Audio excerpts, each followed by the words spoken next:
podcast you're about to listen to may contain graphic descriptions of violent assaults, murder, and adult language. Listener discretion is advised. Welcome to the Murder Police Podcast, The Murder of Umi Southworth, Part 2.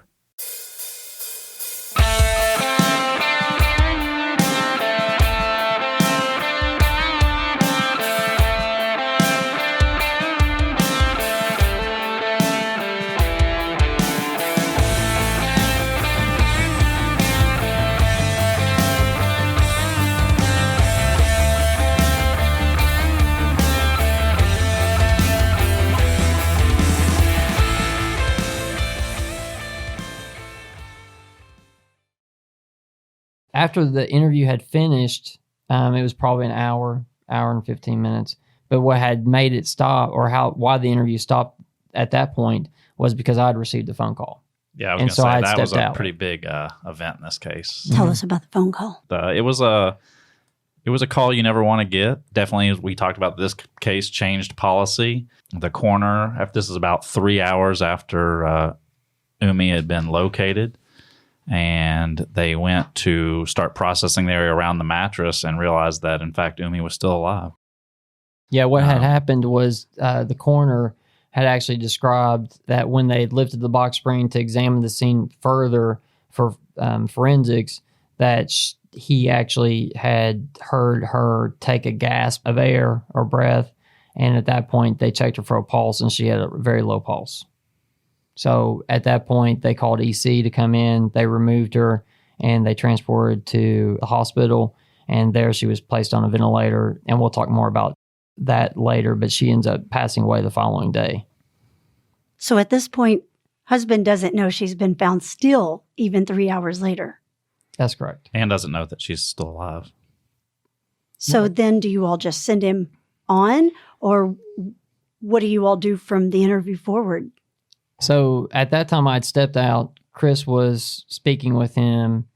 And once I think I pulled you out of the box. Is that correct? Yes. And I had explained to Chris what we had, which I was in complete shock that she was still alive. So what we did was we came up with a plan. He's not giving us anything. So maybe because he expressed his care and love for his daughters, maybe we bring his daughters up and let him spend some time with his daughters. Observe what he's doing with his daughters, and come up with a plan on how we're going to approach the second half of this interview since she is alive, right? Because we can use that to our advantage. Because why? If he is the actual suspect, he thinks she's dead. So we're going to use that to our advantage when we go back in there. But also, by law, we have to change our interview technique, which means he was driven down to the police department by the police. He's in an interview room. He doesn't have a vehicle to leave, and we have closed the door already. So with those parameters, we have to advise him of his Miranda rights. So we prepare for that type of interview when we go back in there. And so we let his daughters spend time with him, hoping that maybe they'll talk about something, and we can observe their behavior at that time. Yeah, to add on what Chris said, so that was our decision, was to take a break, let him visit with his daughters. Because of the situation, we were going to monitor that communication. So we allowed him in the same room with his two daughters. One of his daughters, who seemed to be closer to him than his other daughter, took place near him.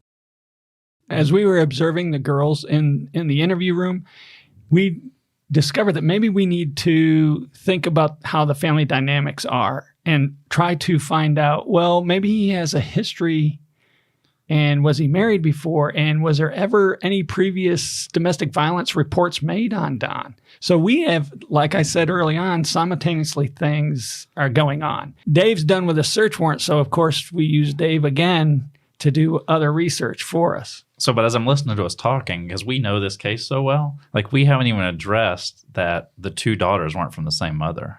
With Don. I mean, you got to get into it. Umi was a pretty solid, intelligent woman, and Don Southworth enjoyed her company. But after a certain period of time, Donald met somebody else and became interested in somebody else and introduced that woman into their relationship eventually and explained to Umi, I've met this person and this is what she is to me. After some time, the other lady had the younger sibling, gave birth to the younger sibling. And in the meantime, they were married overseas, so he still called her, the second woman called her his wife. And at that time, they were separated. She had left Don, and that's why he was picking up his daughters in Cincinnati at the time, his one daughter in Cincinnati, and bringing her back. But at one time, they all lived together. He had visitation rights, correct. Early on in this investigation, we discovered that they had all been living together, the two daughters, Umi, and this other woman. And they lived in the same apartment, shared certain rooms with each other, and Donald was the A-type personality, and this is the way he was going to control or run his family. I think it should be noted that Umi and the other lady, I don't think either one of them were agreeing to this either. It wasn't like they thought this was good. It was just that's the way Don wanted it, and that's the way it was. Yeah, this was Donald's doing. They just had to kind of live with it. But that information wasn't known to Chris and I in the interview until much later. So to go from that information, again, we didn't know that, to seeing his relationship with his two daughters in the box, and then us pulling him out and placing him in another box to talk to him, is where it starts to get a little weird, right? As far as his information. Yes. So what happens is we place him back in the box after we've seen this communication between him and the two daughters. We begin speaking to him again, and I tell him that we have located Umi. Can I back up? Mm-hmm. During why I brought up his Miranda rights is when we went back in there, Bill said he was good about this. Bill said, we're going to have to ask you difficult questions. So to ask you these difficult questions, by law, we have to advise you of your rights. And Bill started the second sentence that Bill read on the Miranda rights. He said, but I didn't. Talking to some officers out there at the scene, okay? They briefed me on a couple of things. So I wanted to ask you a couple of questions in reference to what they've been able to locate and find out there as far as talking to neighbors and stuff like that. Just basically to gain some more information to maybe help in this. So because I might have to ask you some hard questions probably from what we've talked to about the neighbors and talked to some surrounding people, it's just like you said you watch cops or you watch police shows. I'm not really watching them, but anytime we have something in prison, we're going to start asking some hard questions. We usually just advise them of the rights. That way everyone's covered, okay? So I'm going to just read this card to you, just to make sure you understand everything. Just as we're police officers, and I warn you that anything you say will be used in a court of law against you. You have the absolute right to remain silent. Oh, I'm under arrest? No, I'm just advising you to make sure you're aware of your rights, okay? Because you're up here, Don. I think... What? You know what? I think... What? You know what? As he was reading, Bill said, what? He stopped because Bill was very observant and heard that. And he said, I don't know. And he just, I don't know why you're reading me. Am I in trouble? What's going on? So Bill picked up on it, and I thought for sure that we were going to be successful at that point, but unfortunately we were not. Yeah, that went on for about a minute. I mean, it sounds like it went very quickly, but time had stopped. We were in the box. We're with this individual. I'm advising him of his rights. And as Chris said, as I'm going through it, he says, I didn't. And obviously we both caught that. And so we pressed him about it. He obviously realized he almost screwed up. So we backed off of it after we obviously weren't getting anywhere, because we still wanted him to talk to us, because at this point, Miranda's been advised. He knows his rights. So he could obviously say, I invoke my right and I'm not going to speak to you, right? So we didn't want to lose that. So after advising him, it was probably within the first few minutes, I said, well, while we've been on break and while you've been having time with your daughters, we have actually found Umi. And his expression was kind of like, oh my God, I can't believe you found her. And then when I told him that she's alive, he even took a second look at us like, well, she shouldn't be, right? Yeah, I mean, that's the expression. But at the same time, he's saying, is she all right? Yeah. Is she okay? Is she all right? So he's smart. He's playing it well.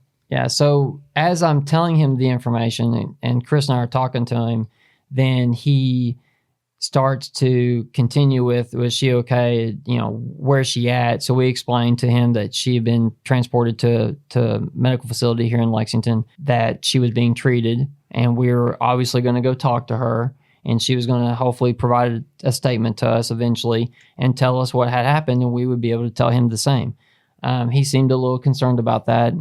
And is that when we started talking about DNA? Well, at first we asked him, who do you think would want to harm Umi like this?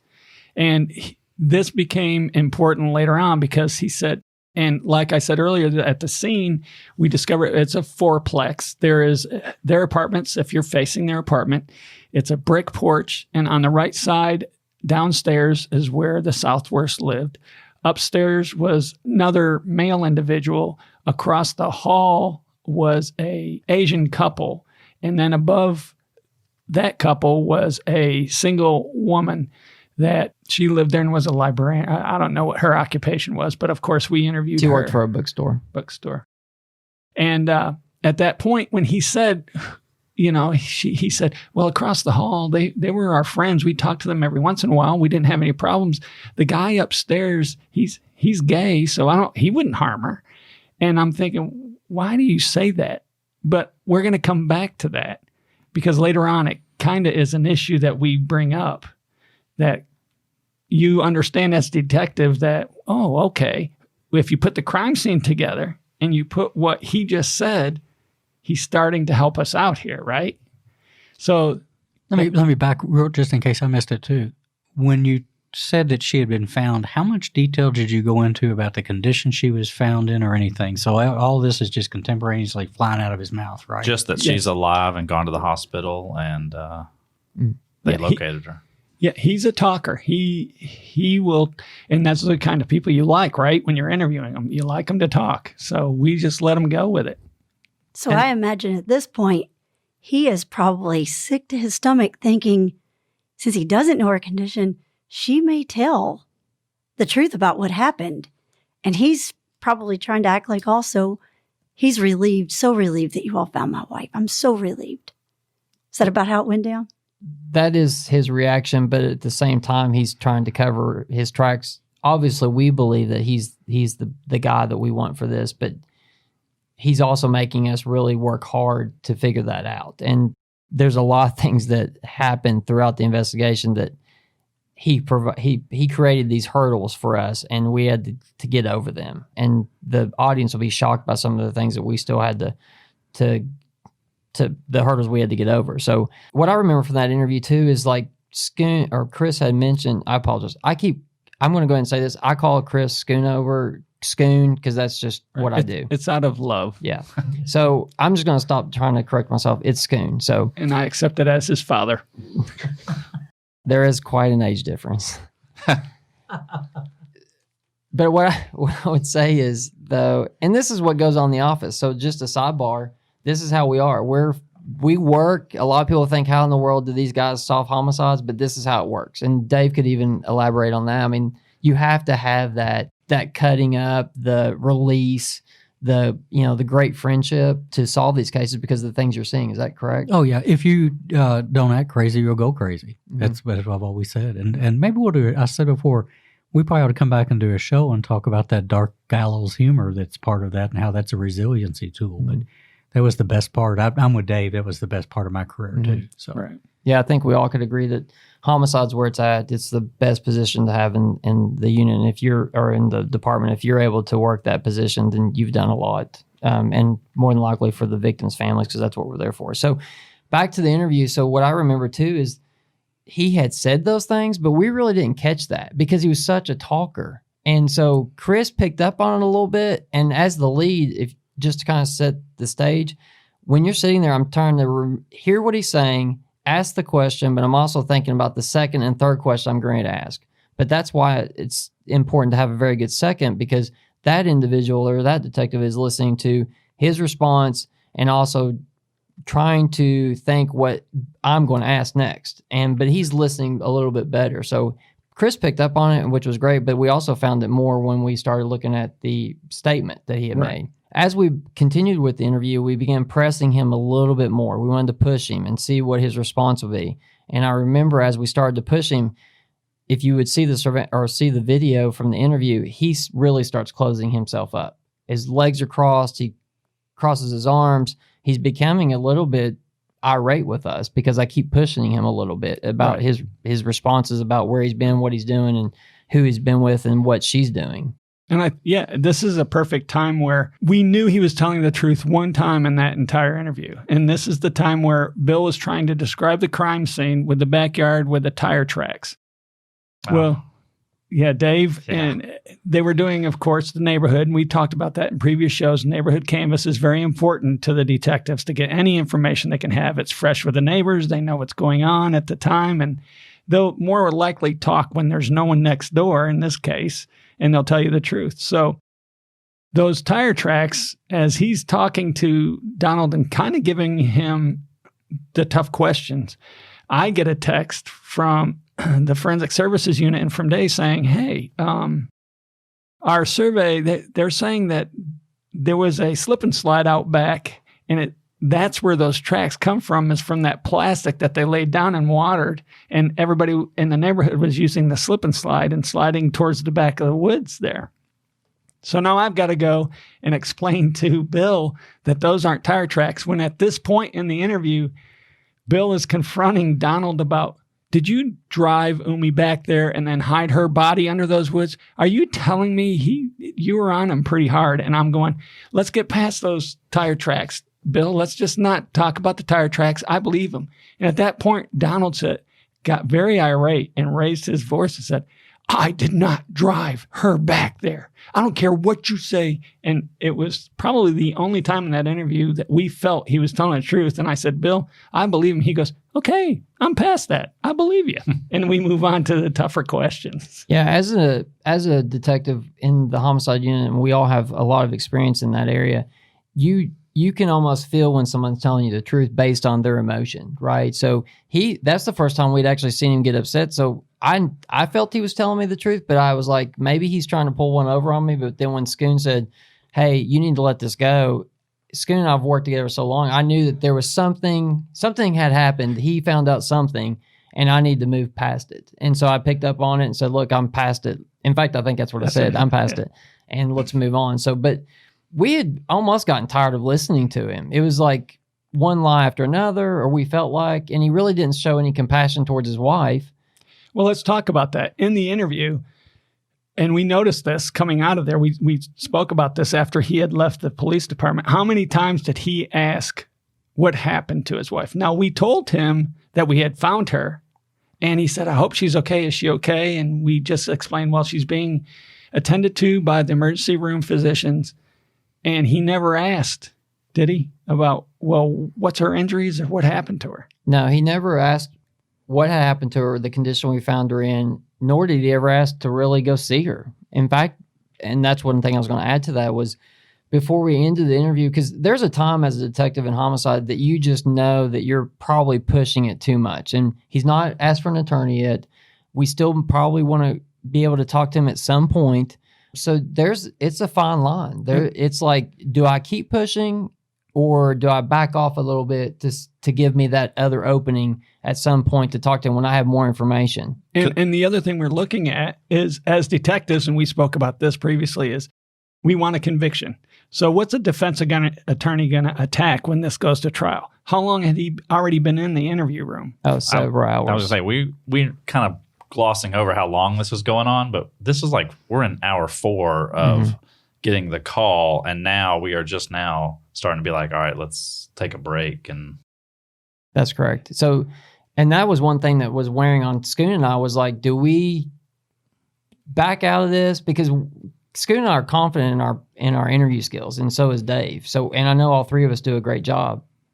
And so it was just a decision made by us to back out. Let's back out and let's see what we got, because this is way more, there's a lot more going on than we know. And we felt that. So once prior to backing out, we asked him what he wanted to do. I'll just leave it at that. And he basically said, I want to go. I'm tired. I want to go sleep. Well, where do you want to go? I want to go to a hotel that's close to his residence. We can get you a ride there. That would be great. So that was kind of where we left it, was we'll get you a ride to the hotel. Because we weren't going to let him have his van because we were going to keep that. Was staying at the house not a choice? No, because we still had it being processed. So a lot of times what the listeners need to realize is sometimes when you're processing a scene, that could take a number of hours, especially in a case like this. Or days, yeah. So that's why he could not go back there. But again, he never asked to go see her. He was more concerned about being tired and wanted to go to a hotel. As a detective, did that throw up red flags to you all that he didn't say, take me to my wife, I want to see that she's okay. I'm worried. Well, that's exactly what Bill and I talked about. Let's get that on recording, right? So that's why we asked him that in the interview room. It's great evidence if it goes to trial. It's wonderful, right? We can use it later. Because you always think everybody thinks, well, there's evidence there, but there's also things that you can use against them that are missing, such as the missing statement of, I want to see my wife, take me to my wife, right? Right. Have to depend on the Commonwealth attorney or whatever attorney we're using to bring that out in the trial. And we assist them, and it's a long process. It's a team effort. Like I said in previous podcasts, it's a team effort that one detective, one attorney, one forensic science person does not do it all. It's a team effort to get a successful prosecution. And what I'd like to add to that is, because of the day and age we're in now, unfortunately, is just because I'm the police doesn't mean I'm telling the truth. And so I usually have to show some type of evidence to say, this is really what they said. So like Chris Schoon said, is we put them in the box, whether they're going to talk to us or not, just to get them on video or audio. So then we know we can provide that to the jury. Because in fact, in one case that I had, an individual didn't ask for an attorney. He just said, I don't really want to talk about this. He didn't say anything else. So I said, well, I'm going to take you to the office and just explain to you what's going on. So I put him in the box, and he invoked his right. But what I had done is explain to him what had gone on and why he was under arrest, and explained his charges. And of those charges was murder, rape, burglary, and tampering. And of those four, he said, well, how are you charging me with burglary? Which is huge for a jury to see once I end up placing those charges and we go to trial, because he's not concerned about the other charges. He was asking why about the burglary. I was going to comment earlier, and I'm going to do it now. It was funny when you were talking about how he got so upset over the tire tracks and driving the truck. That small, tiny thing, and he goes off the hook. And then you're talking about that guy, and that's another thing I experienced over the years. The ridiculously minuscule things that they would lose their minds over compared to the fact that you're talking to him about killing somebody. That's just, I think the listeners need to learn, because people are always like, what makes them tick and what's it's like to interview them. They get hung up on those stupid integrity issues over the dumbest things. That's just a great point. Well, he knew that wasn't true, and they were pushing on that those are tire tracks, and he knows that's not true. Yeah, it's a great indicator, like Chris was saying. Sometimes it's what you're not hearing that is more powerful. So are you thinking at this point, if you let him go to that hotel, is it going to be tough to get him back and get him talking again? Well, no, he likes to talk. Yeah. So we give him, and let me back up, in the interview, we gave him a DNA scenario. And at the time, when I was a little younger, DNA was the go-to, right? And it may still be, but computer and technology is the go-to, I believe, with the younger detectives. Yeah. Which is what Dave's an expert at. But we were trying to explain DNA to him. And during that interview, I said, what's going to happen if, you said you looked in the woods for her along the wood line, you didn't find her, and now you say you didn't find her, didn't see her, and we test where she was found. Is there any item back there that's going to have your DNA? And he went into, well, when I was looking for her, I noticed a box spring, a mattress that I sat down on. Well, he actually says that later on in a phone interview where he's not in custody. Oh, that's right, because that's right. See? But you're correct on the DNA. You asked him about DNA, and he became very... He changed his demeanor because he was trying to think before he talked. Yeah, because he was like, Well, shit. I mean, so what happens if that demeanor? What happens if there is DNA there? Right. So, but yeah, you pressed him about the DNA. I even had him explain what DNA was, and he caught on quick, and he could explain it. He was very articulate. So he said, no, shouldn't. And I said, well, you need to think about it before you go. If there's anything else you want to tell us, if you were back there into the wood line where she was found, anything. He said, no, guys, I'm just tired. I can't help you out any further. And that was exactly right. I can't help you out. I'm tired. That's correct. And the importance the listeners need to understand is the baseline is so important, because what you get from them in the very beginning, you can always use against them later on. And that's things that we end up reviewing. And Chris did a really good job in this case in reviewing documents or the actual transcriptions of the interviews. And he found all these discrepancies that we were able to press him on later on. Right. And what I remember from Dave, working with him and being his understudy, I guess you could say, is Dave would say, a good lie is better than nothing at all. If they claim up on you, have nothing, but a good lie is a great thing to have, because you can disprove that in a heartbeat. So I think at this point would probably be a good move so to answer your question, we end up letting him go, and we ended up taking him to the hotel, which was just down from where he lived. But what our plan was at that point was we felt that maybe he may try to go somewhere.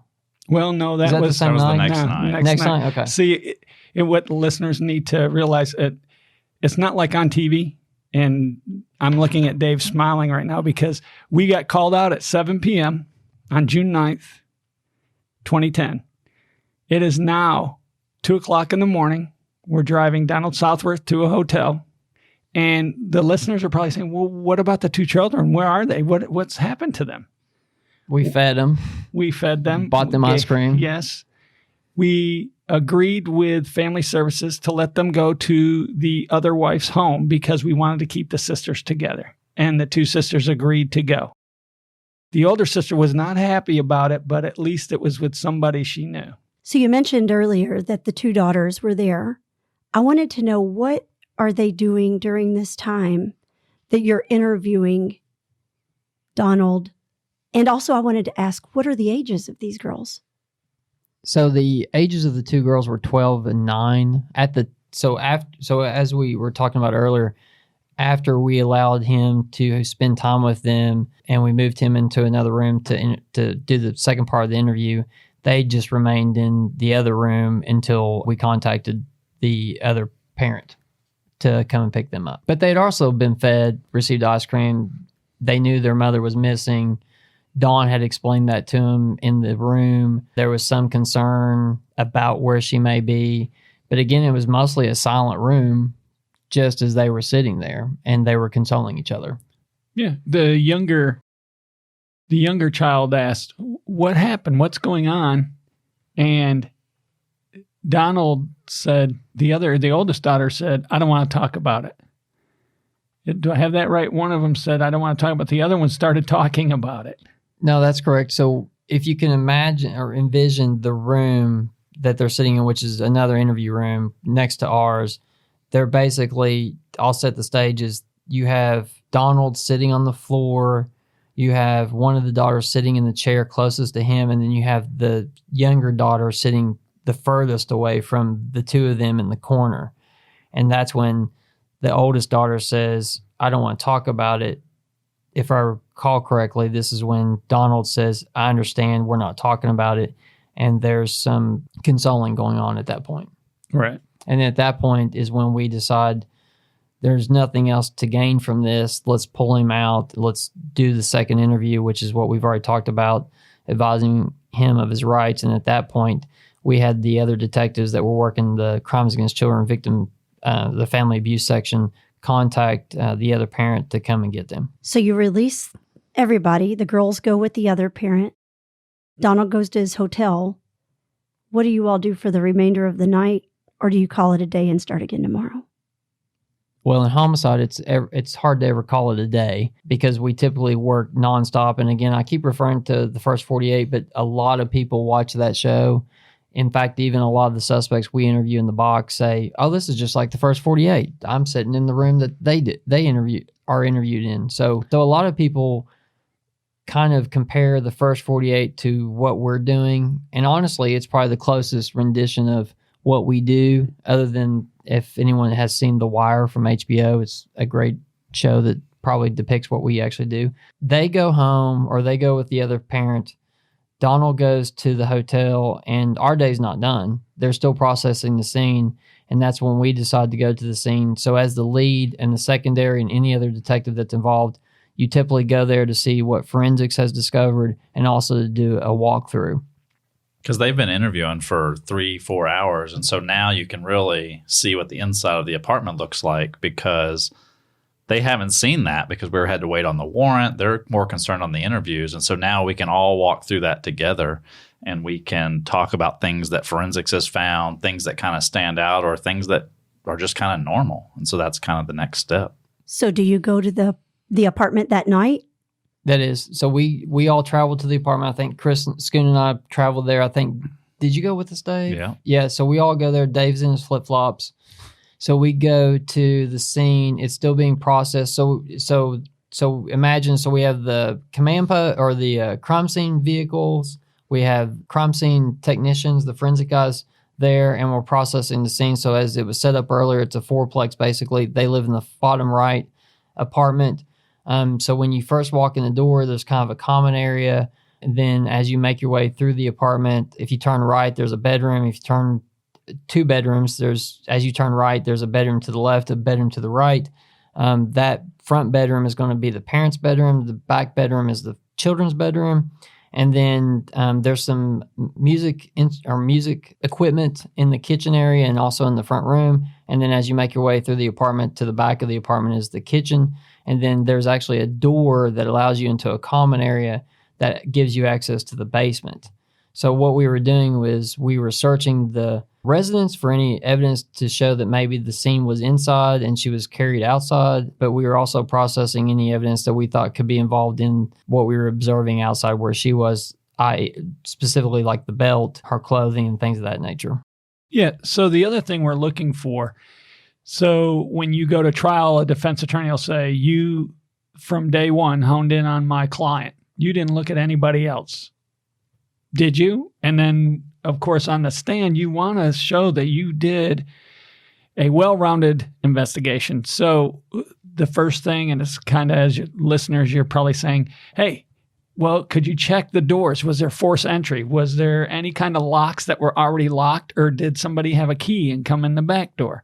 And now I want to remind you, Donald gave us the boyfriend, right? So did Umi give her boyfriend a key for after Donald went to work at 3:17 a.m. in the morning so the boyfriend could come back? We have to think of those things. So you want to look at door casings. You want to look at windows, make sure there were no windows broken. Or a positive thing is if you walked around all the windows and they're all locked, that eliminates a lot of things. So we're checking locks. We're looking at door casings. We're looking into the trash cans. We're looking into, where are your coats? Do you leave your car keys somewhere, right? Because we know her car was in the carport that morning. I'd like to talk about the trash can. I thought that was really interesting in that crime scene because in the room there was some computer electronics and everything. And obviously after talking to Don, I was like, we need to take all of these videos and computers. So we need to look at all of that stuff.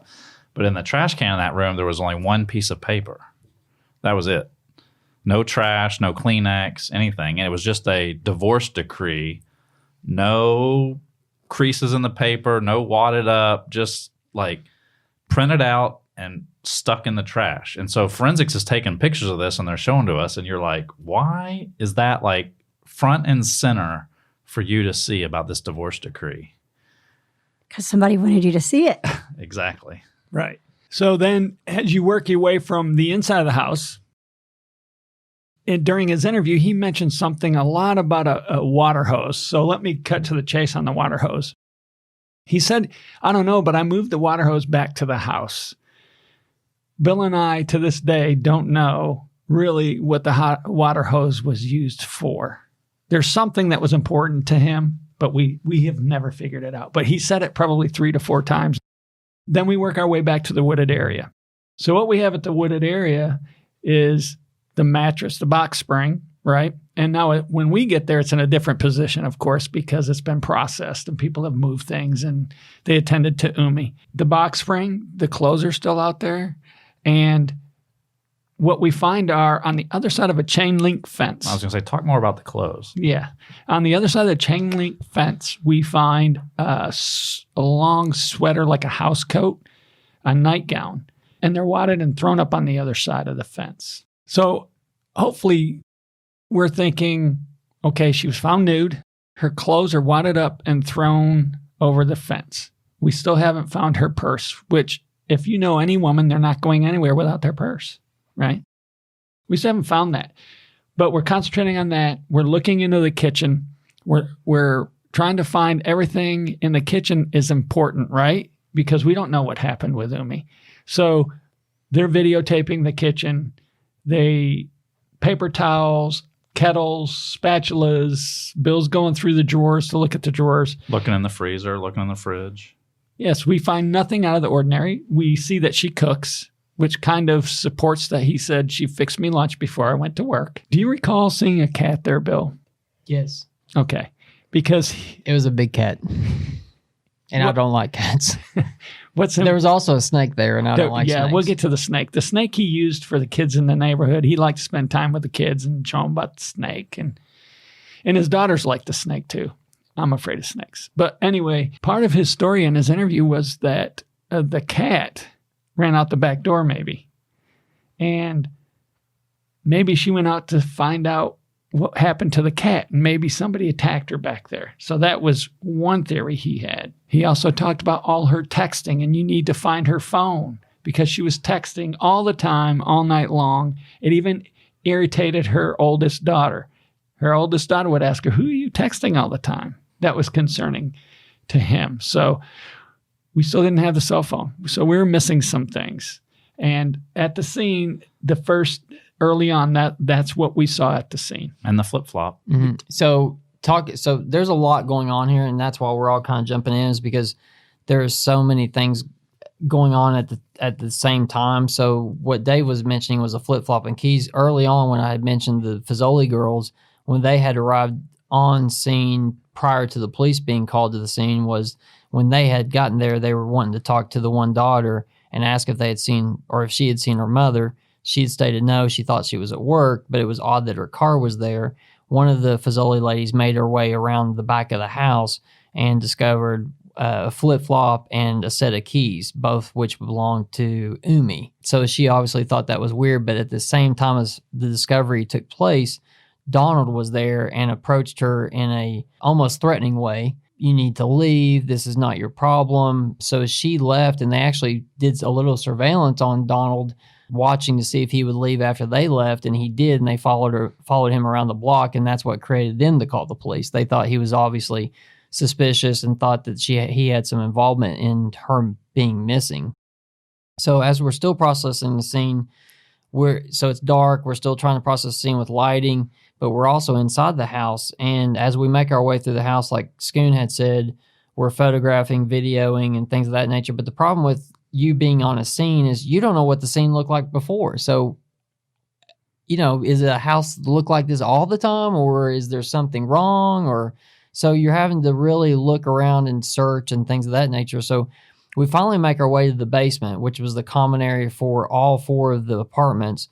And in the basement, they had some storage areas, but that was their area for where they all had their own washing machine and dryer.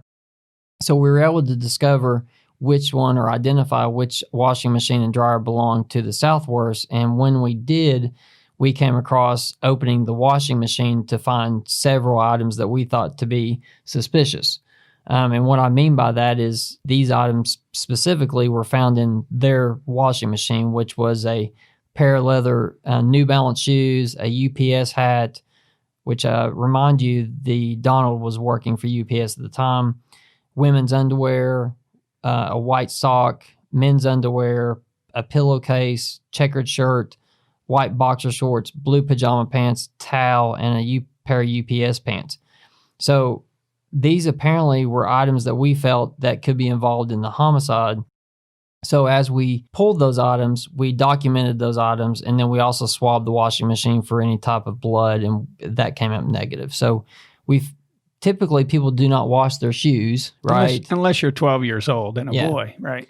And specifically don't wash their hat. And anybody who wears a hat, you don't wash your hat because of what it does to it. So we all felt that this was definitely an indication that we probably are looking at the right person, which is going to be Donald. But again, knowing it and proving it is two different things. We all know that. Right. So after we did our walkthrough, we end up not going home. We go back to the police headquarters, and what detectives, and Dave, we did this with you a lot. So I kind of passed it down to these other guys. We do a round table. We do a think tank, right? What did we miss? What's next? What if we think it might not be Donald? What do we got to look at? Who do we have to approach? If it is Donald, what else do we have to do? We still have her purse missing. We have her cell phone missing.